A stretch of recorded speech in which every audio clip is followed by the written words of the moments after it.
Well, I think we'll go ahead and get started. Thank you all for braving the elements for coming over here. I know it's not such a great day. I'm Karen Larson, and I work in Carla, and this is the first of the Carla presentation series offered this fall. I encourage all of you to grab one of the flyers that we have over there to show you what else we have coming up. But I'm sure these folks, since there's 3 presenters, I'm sure they have a lot to say. So we'll go ahead and get them started. We're happy to have Adolfo Carrillo Cabello and Francis Matos-Schultz and Olga Salazar-Pozos to talk about blended learning and online teaching. So thank you so much. Thank you for the invitation. Thank you, Karen, and thank you all for joining us this afternoon, as Karen mentioned, for putting up with the wet day and the rain. So we are very appreciative of your presence here this afternoon. We will be talking to you about a project that we have worked on for quite some time and share with you some of the things that we have learned along the way. The topic of our presentation is on the board, and Karen already introduced the 3 of us. What I wanted to tell you first is how we have organized our presentation. We thought to start with giving you a background on how this project started before we jump into telling you about the study that we conducted, and then sharing with you some of the results that we obtained, and along the way just mentioning what were some of the things that worked and some of the things that didn't work as well, and what we plan to do about it, and followed by a question and answer session. I'll pass it on to Francis, who will now tell you about the project background. Well, since half of the audience is from Spanish 1022, I think we can go very quickly over this. This is an intensive first-year course for advanced beginners. Our learners typically have about 2 years of language experience prior to coming to our classes, which means many different things, right? And we had a challenge for integrating cultural, authentic oral practice in the class, which happens in any class, not only in Spanish 1022, because we haven't reduced content hours. We only have them face-to-face for 3 50-minute periods, limited possibilities for individualized feedback, as you can imagine, in any language class.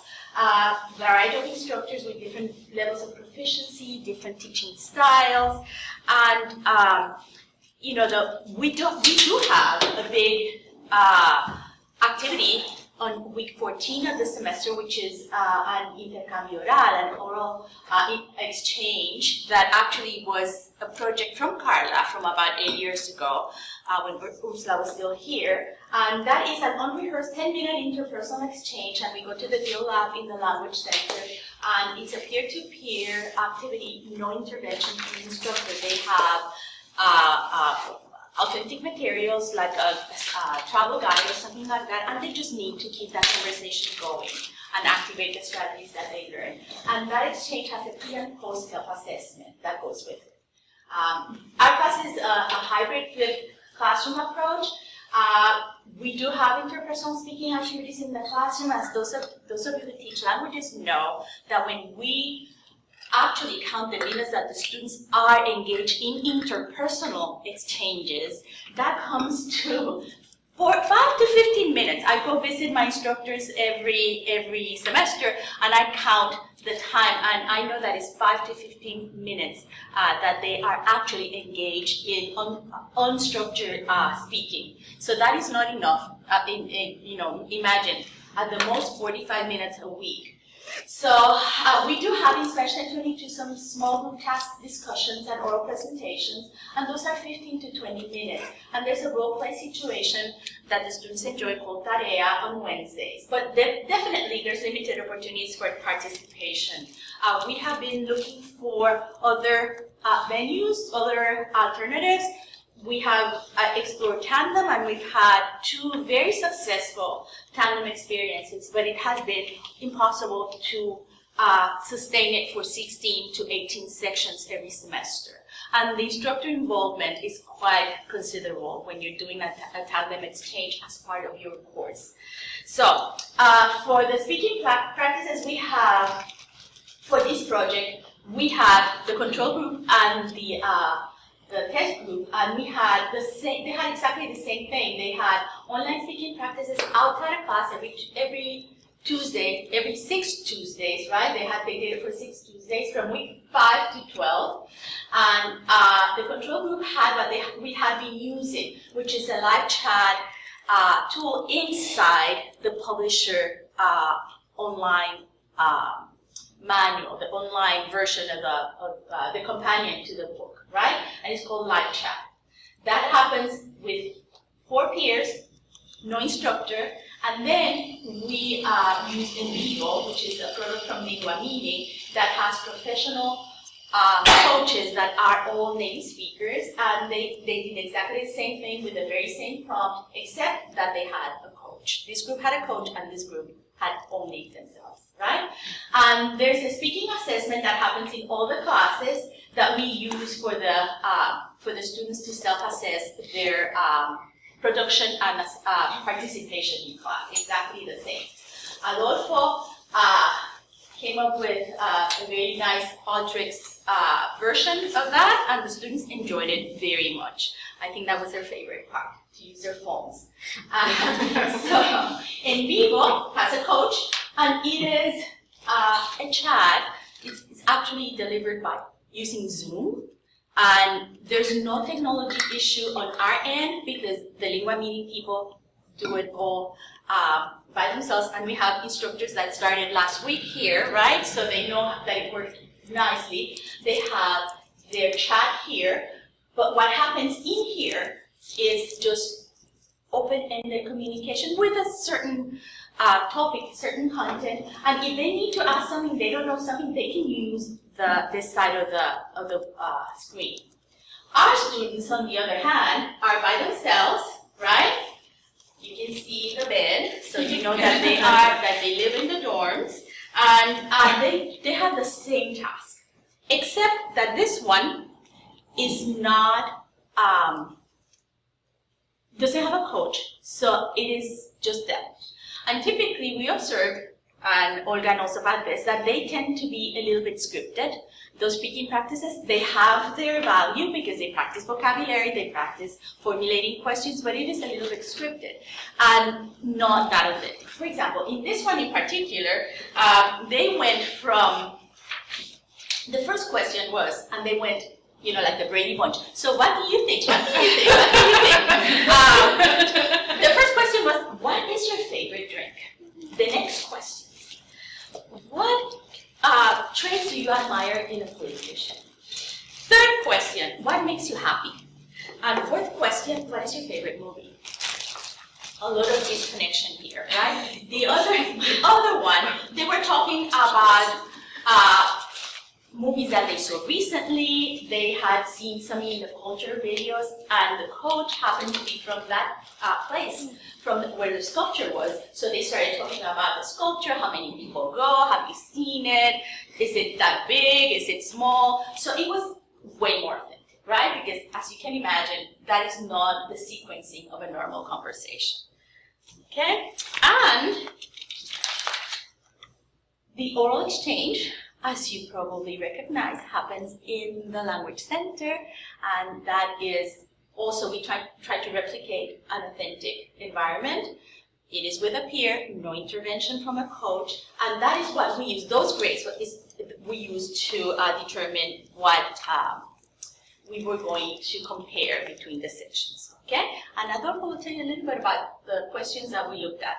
So what we had in actuality was 2 different technologies, and one of the questions that we had were whether or not there were differences, affordances permitted by each, and whether there were some limitations also. However, we didn't want to do an apple-to-pear comparison, so rather we decided to focus on actual actions and tasks that the students were completing as part of the coursework. So our research questions actually focus on those rather than the technology. We wanted to find out if there were any differences in regards to how students self-assessed their speaking proficiency, and if there were, how could this be explained? With the understanding that we will be dealing with two different technologies, two different practicalities for the speaking practice. So what we did, we actually looked at 4 instruments for the purpose of data collection. We first consider, as I said, what they were doing in terms of their assessment of their speaking proficiency. So we had the scores that they use for the self-assessments. As Frances mentioned, they used a rubric, so we wanted to see what the ratings were for each of the groups. We also explored their experiences a little further with a survey. We had 7 items that just referred to their language background, whether or not they had opportunities to practice Spanish outside of the classroom, in addition to the practices that they were going to be engaging in, and whether or not they had meaningful experiences that could have played a role in their assessments, for instance, having studied abroad or lived with a host family for a long period of time. Those were addressed in part 1. Part 2 actually referred to their actual perceptions in regards to the speaking practice. What did they think about it? How the interactions went, just based on perceptions. And part 3, referring to whether or not this experience played a role in their overall learning experience. We also looked at the grades that they received for their oral exchange from the instructor, and we conducted focus groups with 2 of the groups, with the experimental group and the control group. So the one doing the My Spanish Lab and the one doing the EnVivo session. And I would like to add that all sections in the study were taught by the same instructor. Yeah, sorry, we hadn't mentioned that. It was a male instructor, just for the self-assessment, as Frances mentioned, they completed this using their phone. And one of the things that it was different from the paper version is that they were given a score based on their markings for the assessment, and so this is the numbers that we were taking into consideration for the purpose of the analysis. It was a complex process for data collection and also very lengthy. It took us 16 weeks to collect all of the data. The survey, we did 1 iteration at the beginning to get to the background and their overall perception of the speaking practice, and 1 at the end to see what they thought about the experiences engaging with a coach or with their peers. In terms of self-assessment, these were done, as Frances mentioned, prior to the oral exchange and after the oral exchange. Also, in terms of the practices that they had with the coach and without the coach, they had these iterations, and they also reported on these experiences. The oral exchange, the ratings that we got for that took place towards the end of the semester, and the focus groups we conducted also towards the end of the semester. I'm going to pass it on to Olga, who will talk to you about the process for the data analysis. Oh, sorry, no, this is my slide too. She's coming up next. So what we did, we first took into account descriptive statistics for all of the data that we collected and for each of the groups. In terms of the survey, we looked at the Likert scale items to obtain general group trends. We looked at the open-ended questions, and we conducted focus coding based on Charmat's grounded theory approach for coding. We also looked at the focus groups, and we went with a 2-cycle coding approach established by Saldaña, in which we took into consideration the research questions as our base for establishing the codes, but then took into account the ideas that emerged from these two main groups. And now it's Olga's turn. Okay. So basically I'm just going to talk about what I did during the summer where I was helping Francis and Adolfo. And the first part was the transcripts. And we had to make like 57 transcriptions for the answers of the students specifically on the focus groups and for the focus coding. Afterwards, we worked on the coding and it was both were making codes at the same time, Adolfo and myself, in order to later on compare the ideas and themes that we found in the answers of the students. And well, I'm going to talk later on about that. And at the end, I helped for the most in the coding, but at the end we also started to make the analysis of the surveys that were conducted during the semester. For the coding part, in which we use a tool that is also called EnVivo, 50 notes were created based on the different themes regarding the use of the learning tools in Vivo and My Spanish Lab. 24 notes were created for EnVivo and 26 for the Livechat. And for this, again, we consider the answers of 57 participants. This is just an example of some of the notes that were created. For example, that they thought that they developed their conversational skills, that the tools helped them further the confidence when they were speaking. But there were also some that were exclusive for Livechat or others that were just for the EnVivo. So these are some of the sample coding things that we find, and just to mention, between Adolfo and myself, we have 97% of agreement in the ideas and themes that we discover, and also on the answers of the students. One of the main ones, or the perceived advantages that they saw in the EnVivo session was that they could ask the coaches about grammar and vocabulary, because this is something that they can do with the tool in My Spanish Lab, but since they're just talking with peers that have the same or almost the same level as themselves, they don't feel as comfortable asking these questions or as sure as whether or not the answer they're giving is correct. Also, another important one, the engagement by the coach.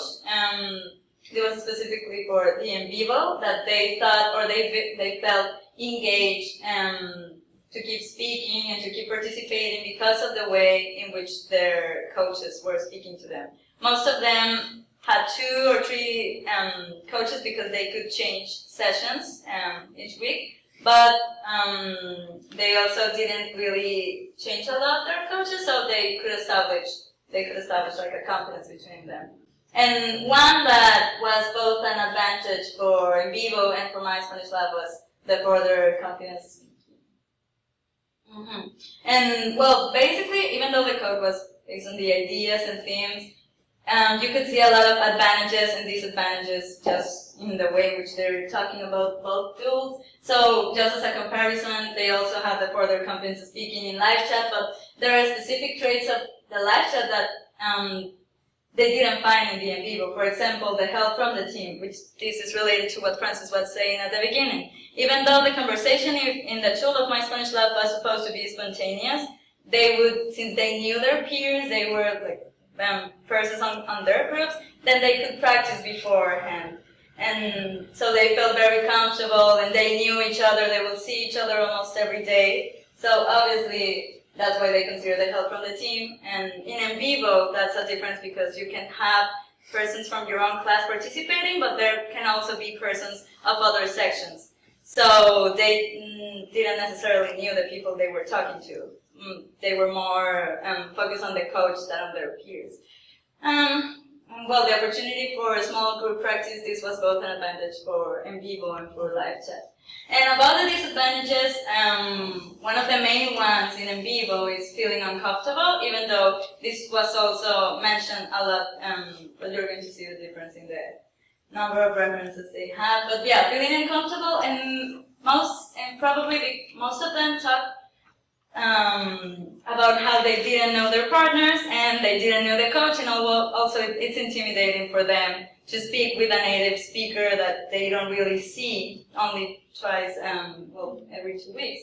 But a problem with both My Spanish Lab and EnVivo was the scheduling. They were upset because they would have preferred to have more sessions or to have the professor tell them, you're going to do the task this day, and my Spanish lab was the opposite, like they wanted to choose there. So neither of them were happy about the scheduling. And well, the integrated EnVivo into class was also one of the many issues they mentioned. And just as a comparison again, the feeling uncomfortable, the scheduling, and one thing that it's obviously just for the live chat, that they would like to speak to a native speaker, right? Or it would be a good idea to talk to a native speaker because it's more of a challenging, for sure. Yeah, well, as the results,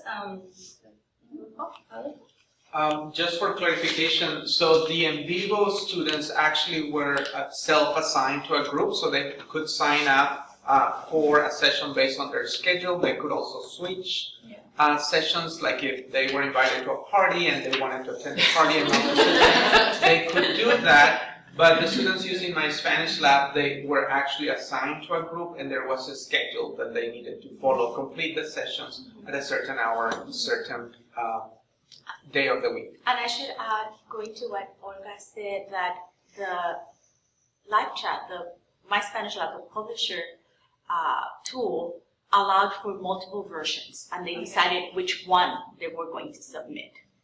that's why it was also well rehearsed. Yes, Yeah. they had done it 3 or 4 times. Okay, so in terms of the things we found, the first finding we're sharing is in regards to the scores that they received from the instructor about the oral exchange.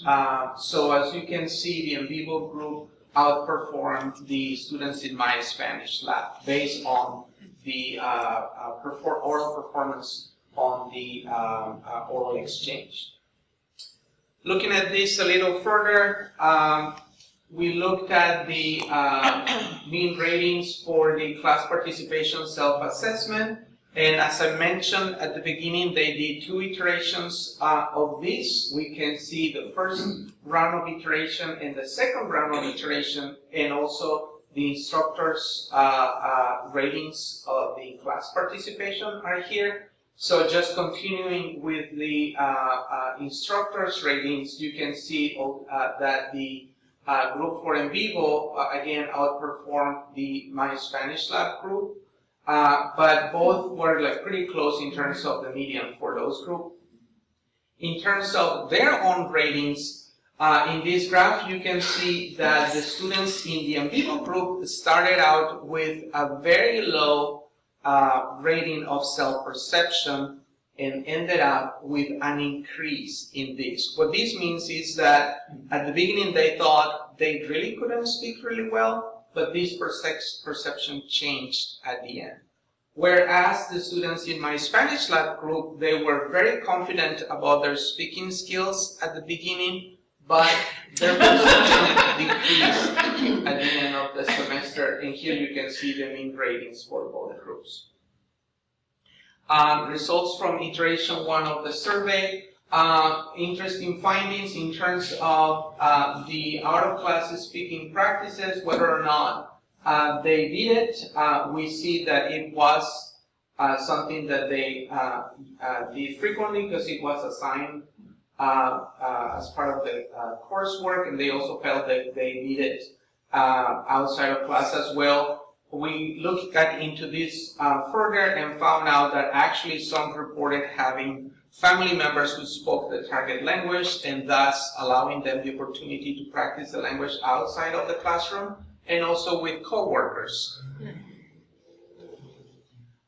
In terms of their level for speaking, we see some changes, again, that corroborate our finding in terms of their self-perception that they reported in the self-assessment, feeling comfortable and uncomfortable. This change, and also again, further corroborated in the level of just comfort across both groups.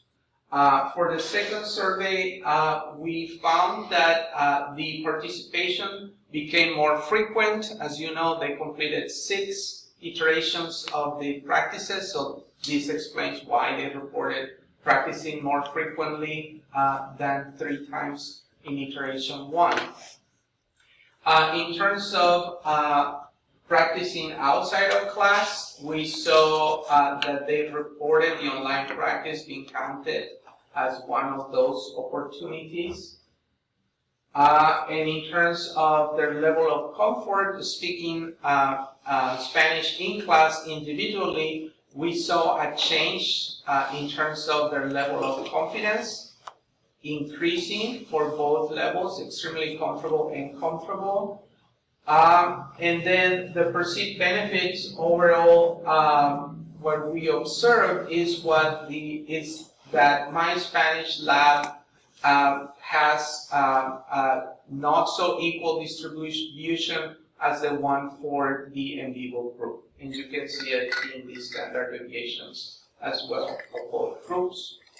So in other words, the people who felt good about speaking here was a tighter group than this one. In terms of the anxiety level, speaking in class, we really didn't find a major difference from the beginning of the class and also at the end of the class. You can see the mean ratings, mean scores, they are very close. Not much difference. Thank you. Okay, so we conducted a focus group the same day as they did their interpersonal exchange for 2 and for the other 2 the day after. The EnVivo students perceived intervention as an opportunity to practice. And that was the main difference in terms of how they perceive the tools, right? And they, you can see here, they said, I felt motivated to engage in the sessions because I just really want to learn Spanish and learn how to get better at speaking. And that is very rare that we see that in our classes, right? Most of our students are engaged because it is a required course, right? But we saw that more in those comments, more in the EnVivo sections, and we saw none in the My Spanish Lab group. I liked engaging, having a coach made me wanted to engage more, right? Whatever that means. I did feel motivated because my partner was engaged. So, and that did not happen in the My Spanish Lab because the engagement was very different. It was just the completion of a task. In here was the production of a message, right? And I felt pretty motivated. I thought it was pretty cool. I thought it was awesome. So that is a very typical student comment, right? No one said that My Spanish Lab was awesome. And the interesting thing that we noticed in those conversations was that My Spanish Lab group perceived it extremely as something to get a grade, something to help them get a better grade, not something to improve their skills. So the perception was completely different, okay? And as you can see, good grade, better grade, amount of points, part of my grade. And that was the leitmotif throughout all the conversations that we had with My Spanish Lab group, okay? So what we found interesting is that they did develop some awareness of their own language learning process, right? So they said, I learned how to hold a conversation, having an actual conversation with a native speaker, and we saw a few of those, right? That they addressed the issue that their coach was a native speaker and their instructor was not.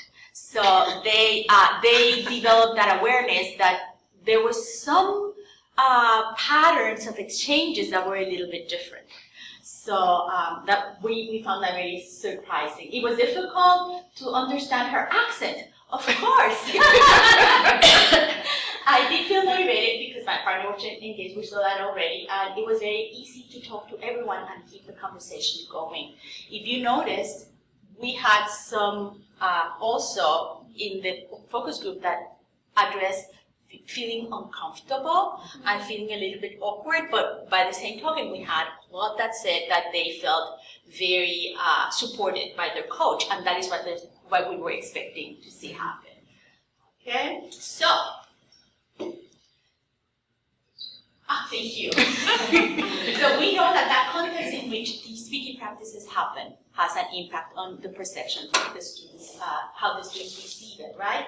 And Both groups of students show awareness of the language development potential.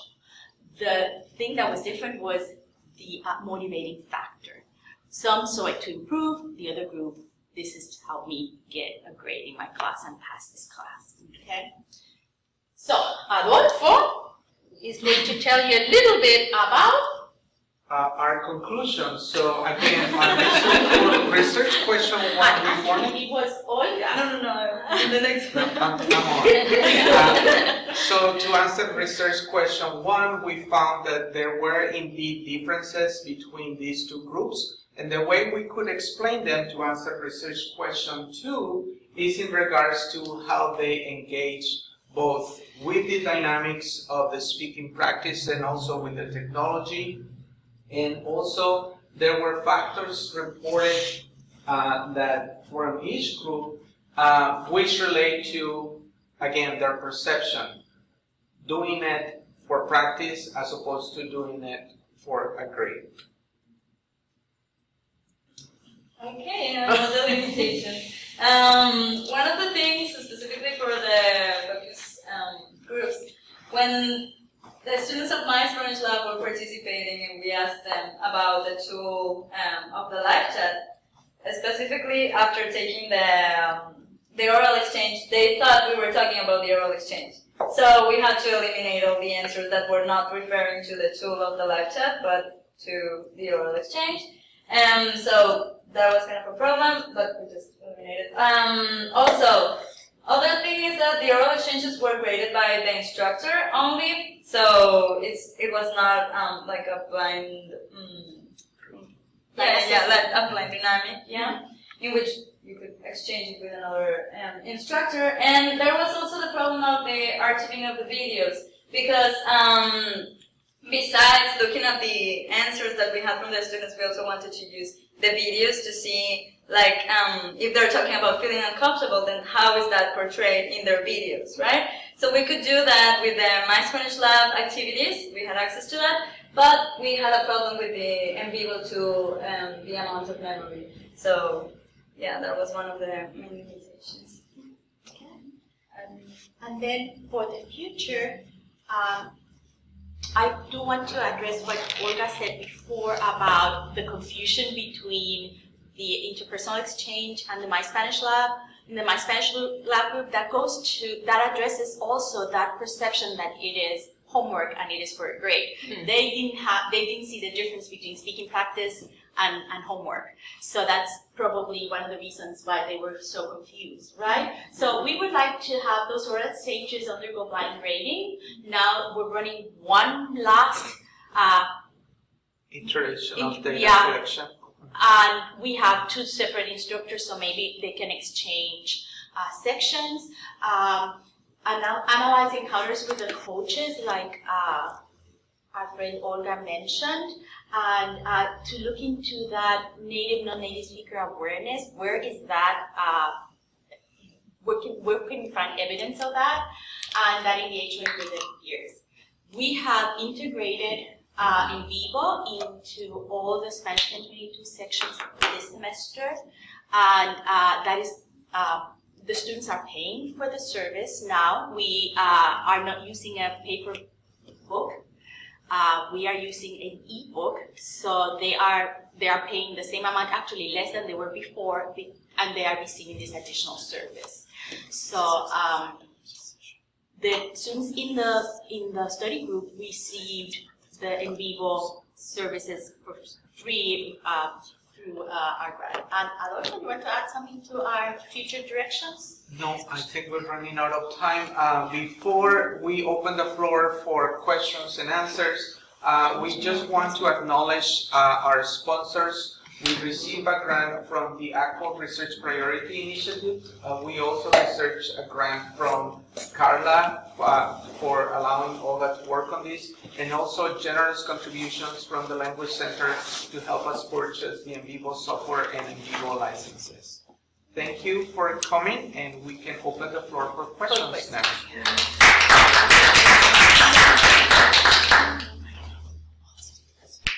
Yes. I promise it won't be a hard one. The EnVivo conversations were not necessarily with University of Minnesota students. that right?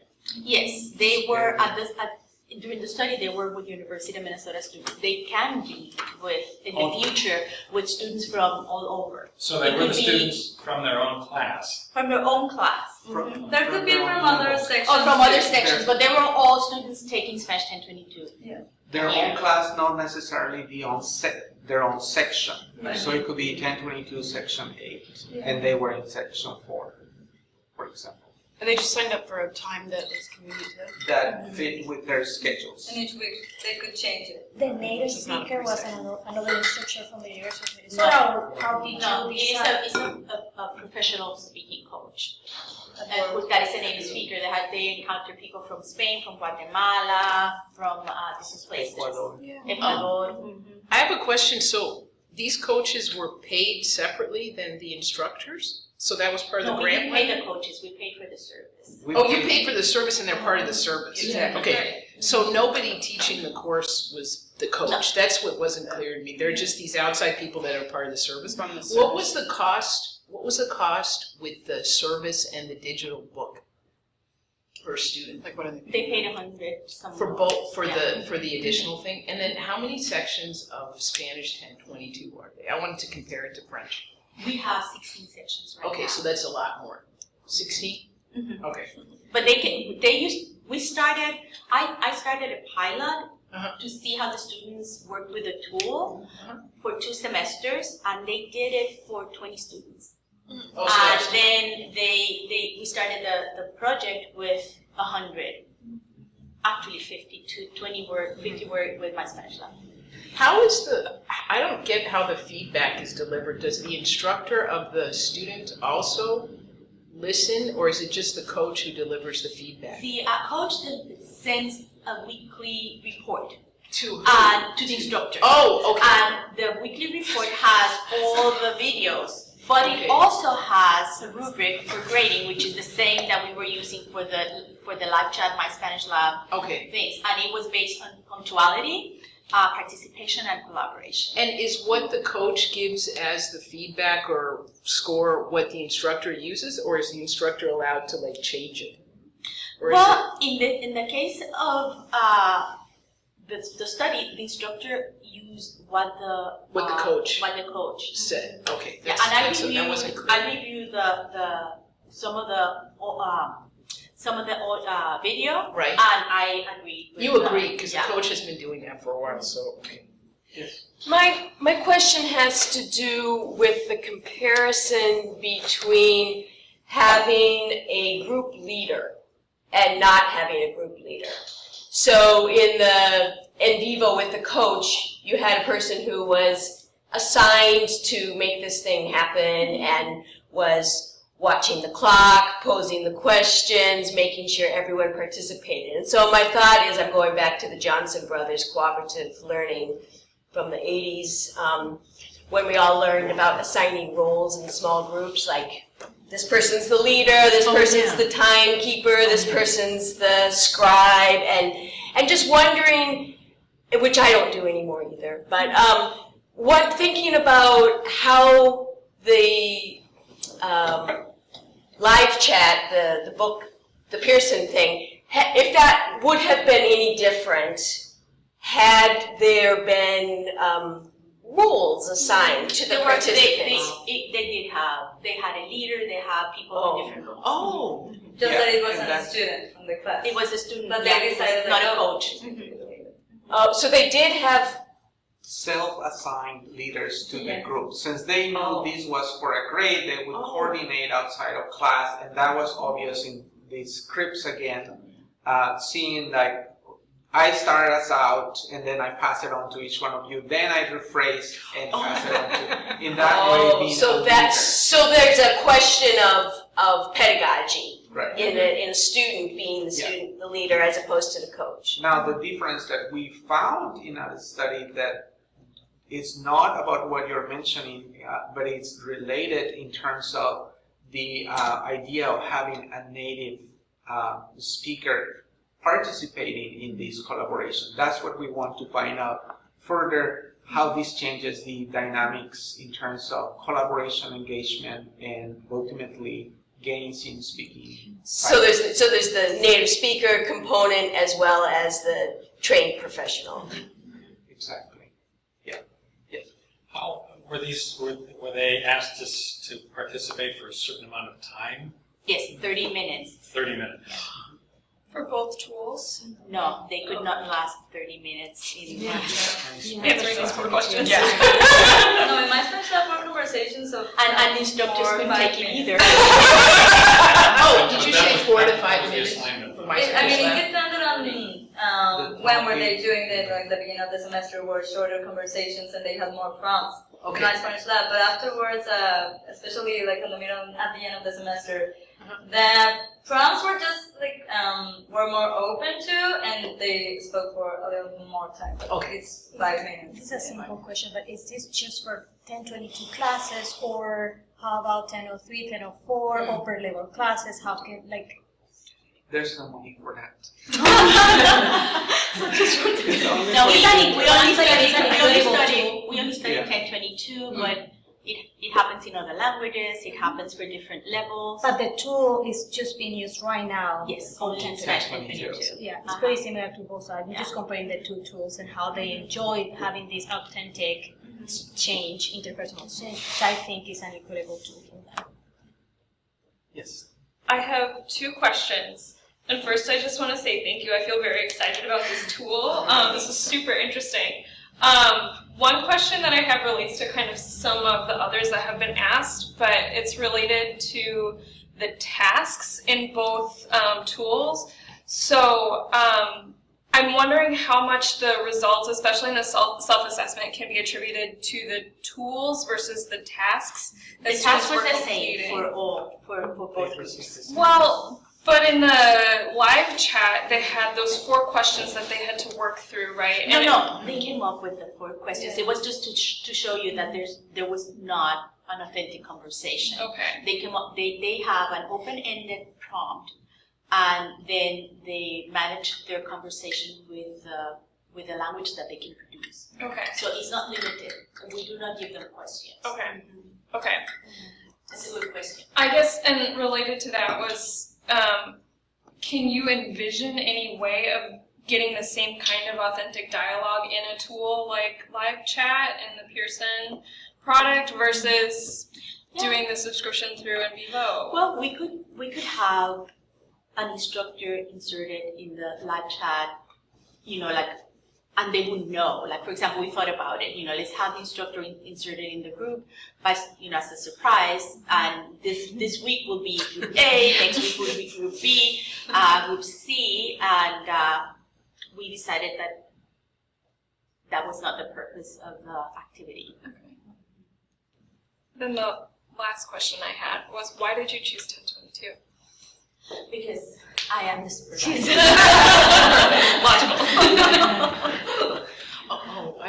But building on that, what if you took and combined not sections of the same course, but sections across the curriculum? So you have some more advanced students who are kind of guideposts, but also are feeding on what the... I think they will be very intimidated by that.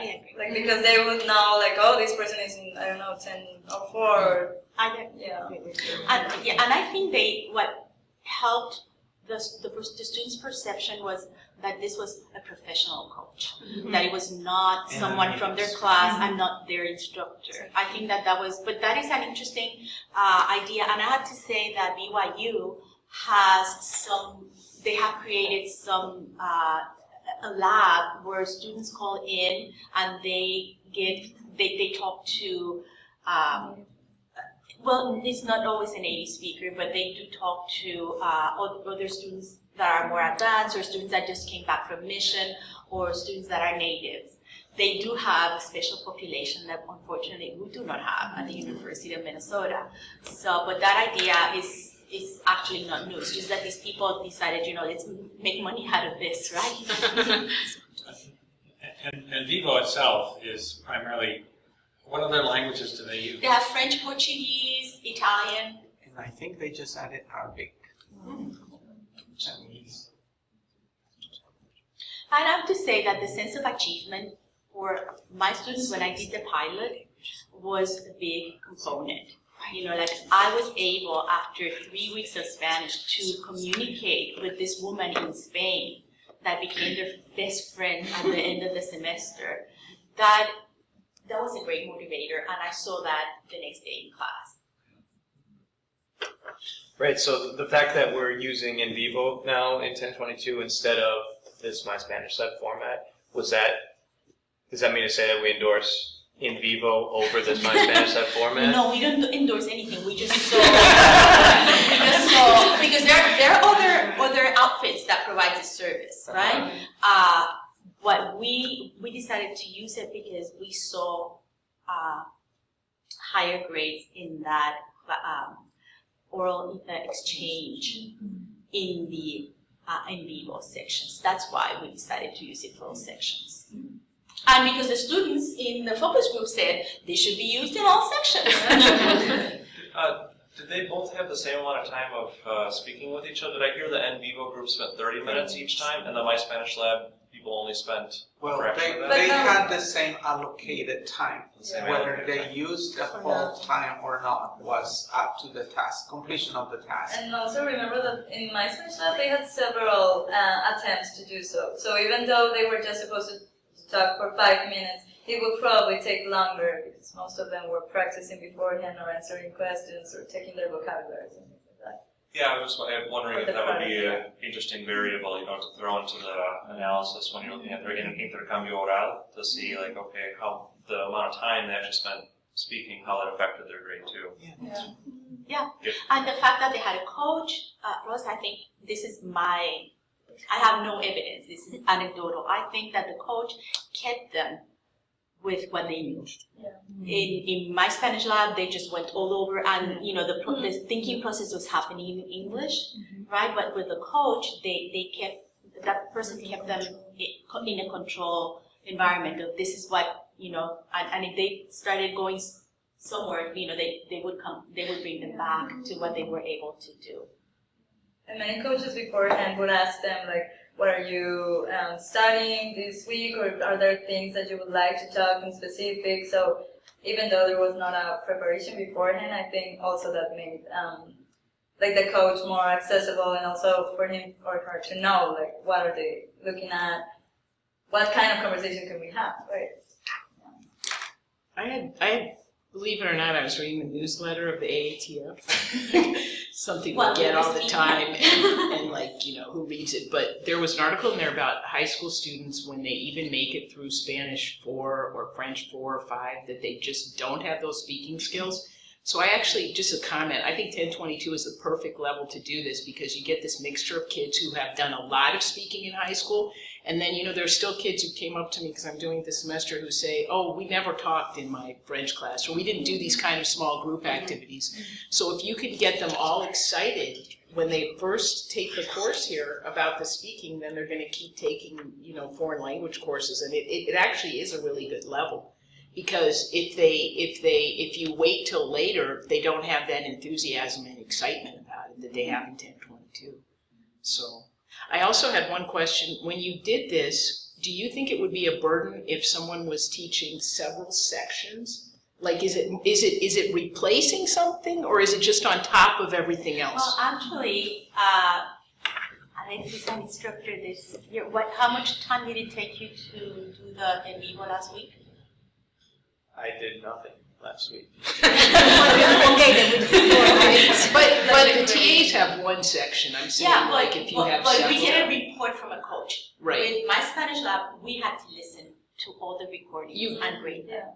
Right, so that was very different, is what you're saying, from the EnVivo, where you didn't do anything? I imagine not yet. So there will be a time to come when I review the language coach's reports for the students. Reports, and I will keep them honest by looking at a few of the conversations. Right. So it'll take some time. Yeah, but it's not like hours and hours of asking. No, with the Olga was So the payoff is huge compared to how much time the extra time, so that would be good. And the report that instructors get is also color-coded. So let's say you have a class of 50, which doesn't exist, I'm just exaggerating. But you can easily tell, like, students who are in need of attention based on the coach report. You don't Okay. even have to look at names, then you can go into You don't have to look at every little detail. Yeah. Okay. And instructors, and the coach sends you alerts, so and so has not been. Oh, that's like on our online workbook alert, this person never And, does the online workbook. and you can have a conversation with the coach if you need certain special instructions for a student. Oh, okay. Just to follow up and modify your response to the cost. You said it's about $100 for the $100 package. for the book at $30. Before they paid $146, and now they pay $130. So the EnVivo component of that is how much? It's $36. 36 a for semester. for six For sessions. 6 sessions. And it was the student's idea to get rid of the book and instead have Yeah, this. because when we conducted the focus group, we said, what would you give up from the course to if you had the chance to have these service? And They said the physical book, the digital book, they're fine with it. Most of my students now have want to use the digital. So you still do other aspects of My Spanish Lab? Oh yes, they still have the rest of my Spanish lab. It's just the speaking practice. Okay. Yes. This sounds great. You can ask Alex. Do you like it, Alex? Well, and I do, and we did something similar when I was a graduate instructor at Loyola Chicago. We did some through a company called Platica, and essentially it was very simple there are other and outfits. very successful, and students love it. And then they're more confident in class, aren't they? Yeah. It's not a struggle to get them to volunteer answers. How did you choose EnVivo? How did we choose in Yeah, Vivo? because you said there are other. Adolfo had Well, used it before, and Okay. I found out about it through ACFO. Okay. Did you use it So, before? yeah, Frances approached to me with her ideas and challenge, and I had used EnVivo Okay. for 3 years over at Iowa State. Okay. So I knew about the program and how it worked. It was a product developed for a specific textbook, and now they work outside of that textbook. I did not get a commission. And then Alex said there are other outlets that provide the same service. Well, thank you everyone for joining Thank us. you. Great, thank you.